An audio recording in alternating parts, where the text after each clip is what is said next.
তো hello viewers, আসসালামু আলাইকুম। কেমন আছেন আপনারা? আশা করি খুবই ভালো আছেন। তো welcome to my Facebook page. তো ভিউয়ার্স, আজকে যাচ্ছি আমরা মাথাভাঙ্গা মঙ্গল কবিরাজের কাছে। কারণ প্রায় 2 থেকে আড়াই মাস আগে আমার বন্ধু নাইমুরের একটা আইফোন 10X হারানো গিয়েছিল। তো মোবাইলটার কোনো খোঁজ পাইনি এখনও। তো ভাবলাম একটু জিন দিয়া লাড়াচাড়া দিয়া দেখি কি হয়। তো আমরা মঙ্গল কবিরাজের বাড়ির উদ্দেশ্যে রওনা হচ্ছি। তো পুরো ভিডিওটা দেখতে থাকুন, আশা করি আপনাদের খুবই ভালো লাগবে। তো দেখতেই থাকুন, লেটস গো।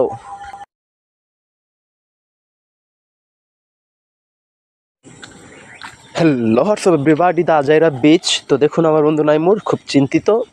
আসলে ফলাফল হবে কি না তা আমরা শিওর জানি না। তো খুব আশা নিয়ে যাচ্ছি মঙ্গল কাকার বাড়িতে। তো দেখি মঙ্গল কাকা কী সমাধান দেয়।